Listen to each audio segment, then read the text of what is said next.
Growing a business is hard, but it does not have to be. Once a week, we take a break from the hustle and bustle in business to talk about innovations and what's new in the C-suite. This is the Fractional C-Suite Retreat. This retreat is sponsored by your CMO, helping organizations grow with better marketing strategy. Welcome to the C-Suite Retreat podcast, where we are here to learn from the successes and challenges of other leaders here in the Northwest. I'm Dave Blanchard, your host, and I want to give a special welcome today to Alex Alexandrov, who is the CEO of the ICC Group in Canby, Oregon here. Welcome, Alex. Thanks for being with us. Thank you for having me.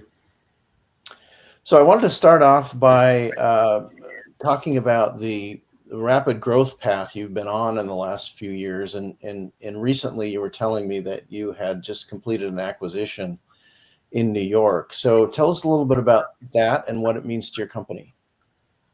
Sure. So just a little bit of a background. We are at the heart an engineering company that really started its existence in the Midwest, and we grew by acquisition to become a nationwide company. A few years ago, 2019 maybe, we acquired JB Northwest here in Canby, and it became the heart of our stainless steel manufacturing business. And we've built a few notable facilities out of this factory, including Templeton Rye, Kona Brewery, and we were presented with an opportunity from a friend to acquire his business in New York called JBF Stainless. Now, JBF is a spectacular company with great reputation, built through great knowledge of stainless and sweat and blood and tears put in by its owners and its managers. Some of the people there are just spectacular. So we went out there and we looked at it and we loved it, and we ended up acquiring it to give us a manufacturing footprint in the East and in the West. Now, if we here in the West service primarily the wine and the whiskey and the pharmaceutical industries, in the East we're focusing on food and dairy with a very strong emphasis on dairy, and we are very blessed with some spectacular clients like Wells Dairies, and they're owned by Ferrer from Italy, and they're just fabulous people, a fabulous client, and we're truly blessed to work for them. That's great. So this acquisition, then, how does that shape your future, your immediate term and in the longer term? Well, it feeds the unbridled ambition to be and grow and do more. So we have a pretty defined agenda to grow the manufacturing business. We will be focusing on customer service related areas such as spare parts programs, warranty programs, service, and the like for the next 12 months or so. But then, if somebody calls us up and says, hey, there's an opportunity over here, why don't you go take a look? We might just do that. Yeah. And it's we were talking before, it sounds like your pipeline has just exploded with business opportunities. Well, it's people say it's a good problem to have, but I'll underscore that it's still a problem. Although it's good, it's still a problem. But we got very lucky. Just the timing of it all. We closed the deal in very late July, and no sooner did we close it as the Fed bumped the rate down by more than people thought they would. And people are making very strong bets that another downturn in interest rates is coming.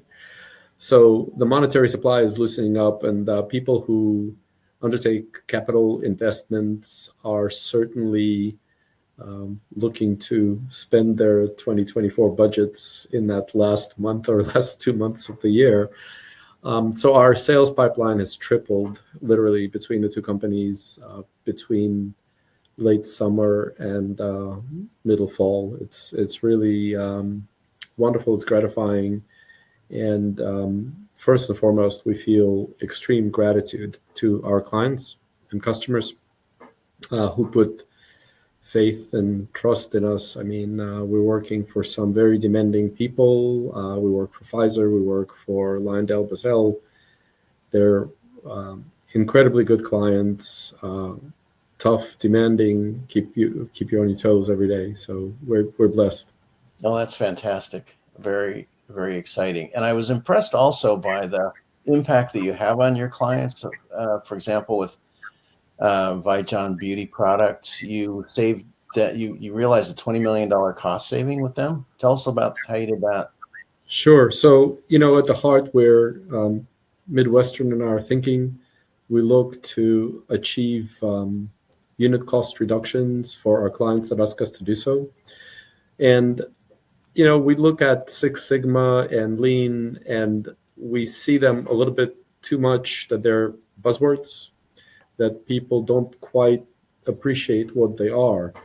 The fact is, at the heart, Six Sigma is a methodology of analyzing root causes of flaws and failures.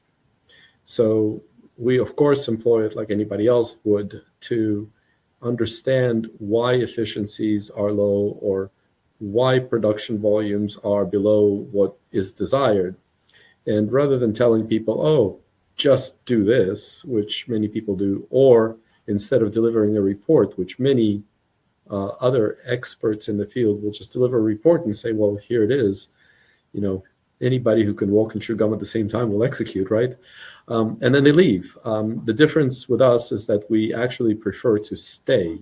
So we perform an analysis over a couple of weeks, so 2 weeks per factory or 3 weeks per factory. And we deliver the report like anybody else would, but we are there really to deliver the results from this report. That's what we really do. That's our stock and trade. In fact, we're so sure of our prowess that we guarantee our results. We either deliver 3 times the fee that people pay for the analysis in our cost savings, or you don't pay for the analysis. So we are very, very cognizant of our clients' money, and we treat our clients' money as we do our own.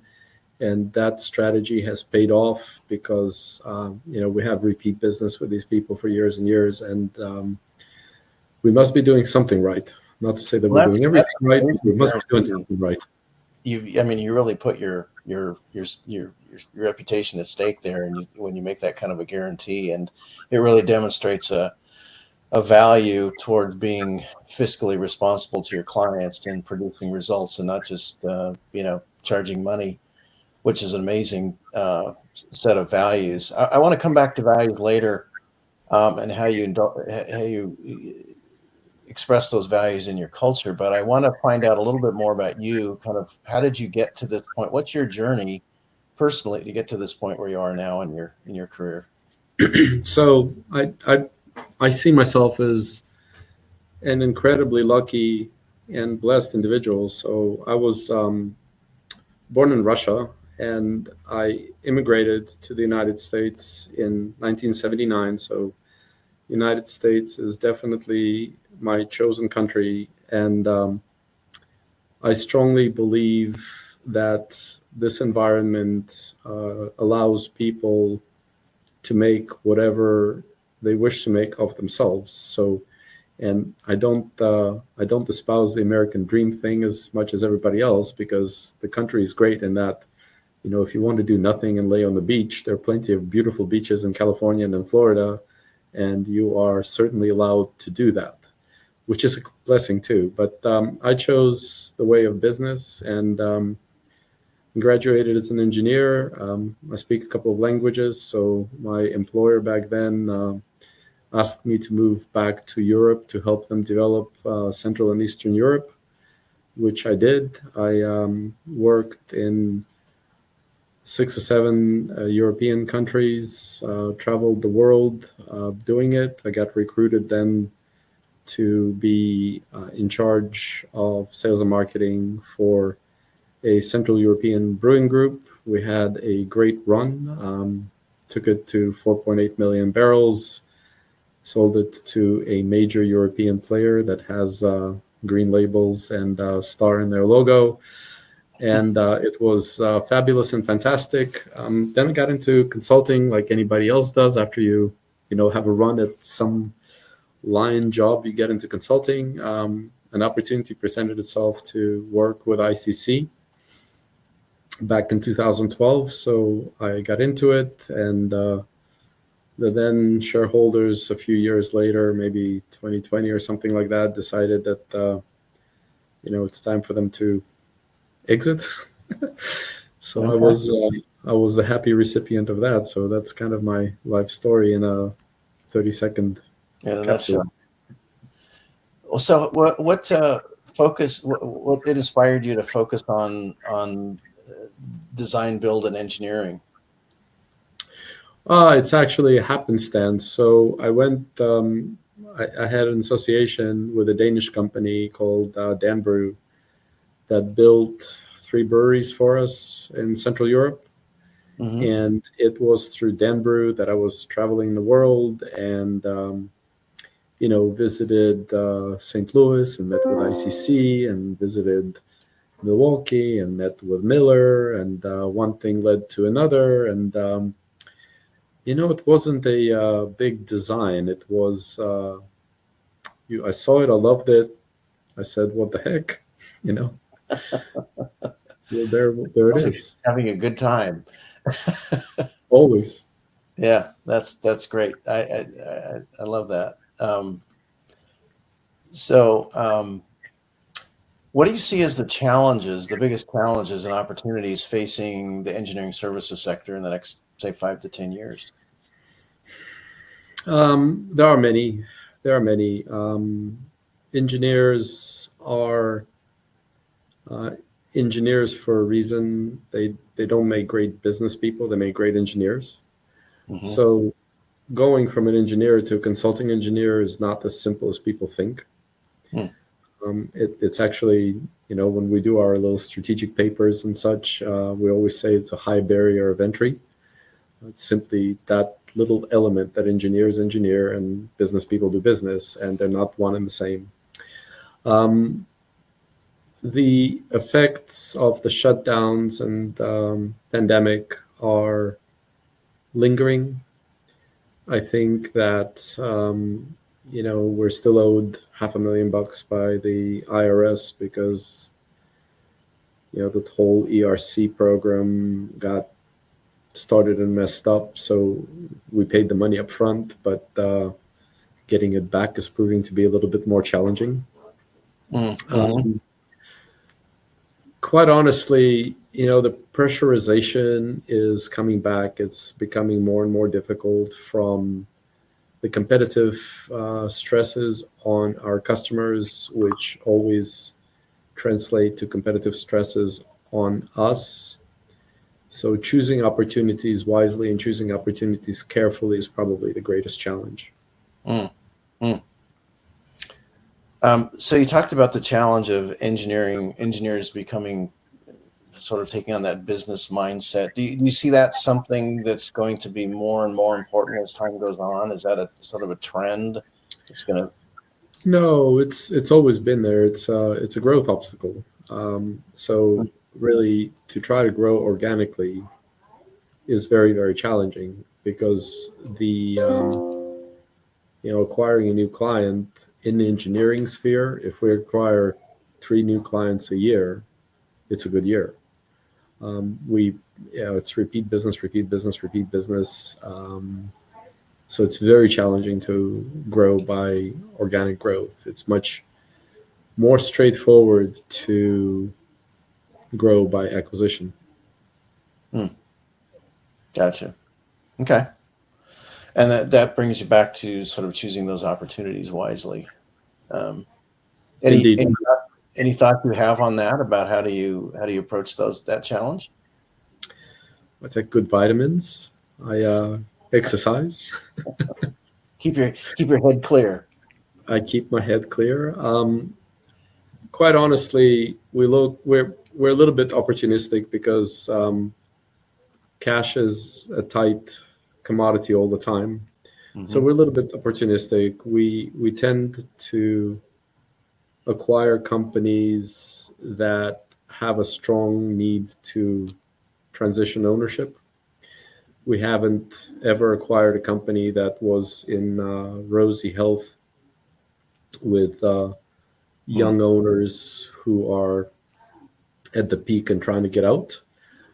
Most of the time, it's people who have either fallen on hard times or who are simply at their point in life that they need to exit. So we have some very interesting prospects that we're examining very carefully. Regulatory environment is a big deal, and I'll be honest, operating in the East and the West and the Midwest, the West offers its challenges, which I, for the life of me, don't understand why the powers that be put these challenges in front of their tax base. But they certainly do. And, when one has the books from the East and the West and sits down to compare with, I don't think anybody will say that New York is an overly conservative state. I don't think that's nobody will say that, but the business environment is just easier. Business environment in the West is hard. Interesting. That's a fascinating challenge. So let me just switch gears and ask, well, actually, as a follow-on to that, how does doing business in the Pacific Northwest influence your approach to how you approach business or your operations? Well, I will tell you, I was just paying electrical bills today. Mm-hmm. Same size factory, more employees in the East. Electrical bill, that's half of the West. The rent, half. Wow. Environmental regulation, much more reasonable. So when one has to decide where to deploy investment money, it's not going to be here. What's one to think? Yeah, that makes sense. Perfect sense. What advice would you give aspiring engineers and entrepreneurs in the Pacific Northwest? Be careful. Examine everything twice. Take nothing at face value. Sounds like there's some lessons there. More than one. Yeah. So you've done some things. But I'm still here to tell the tale. Yeah. So you didn't kill you, but it made you stronger. So you were able to, but it sounds like you run into situations where things were not as they seemed on the surface, and you were able to dig in deeper and do your diligence and figure out how to navigate that. Yes, and these things where you do your risk and mitigation matrix before doing a deal, I would strongly urge people to take great care doing the risk and mitigation matrix. Because most things that you're assigning a low probability that it will occur, it actually does occur. So, I would be super careful. That's great advice. So are there any upcoming plans or initiatives that you're excited about? Again, I consider myself incredibly lucky and blessed because the initiatives are driven largely by our customers. And when I sing praises of our customers, I'm being very genuine. I really mean it. I feel the gratitude in every fiber of my body because corporate is corporate and people are worried about jobs and reviews and the like, and it's important.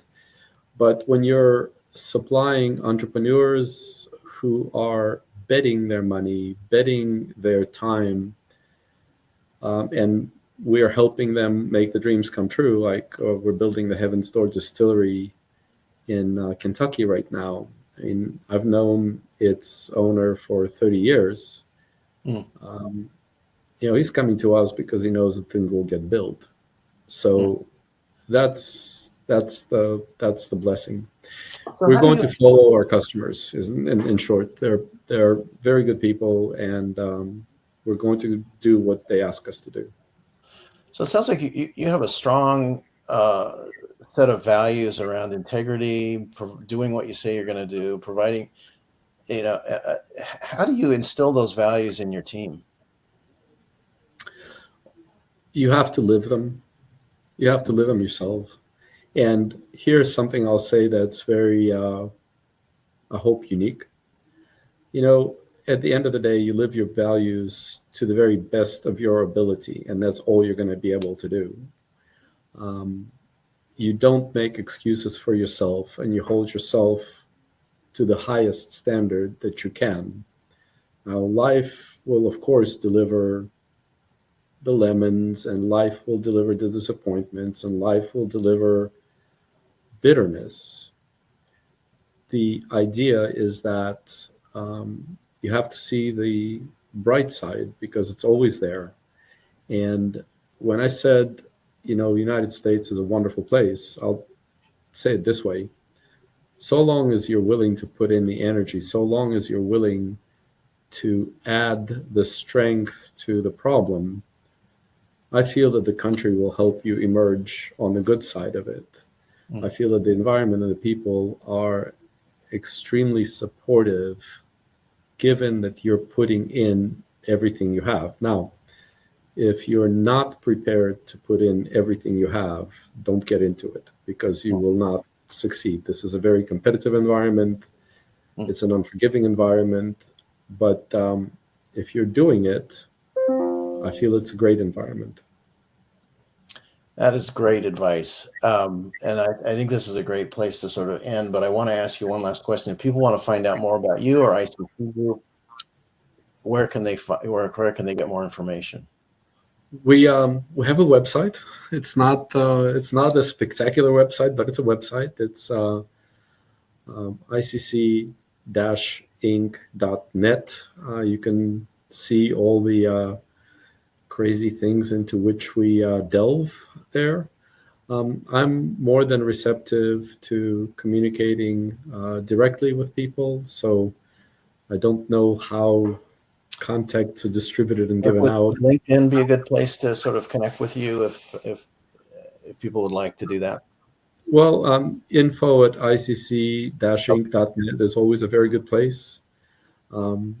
We do respond, sometimes not as quickly as people want, but info at ICC-Inc.net.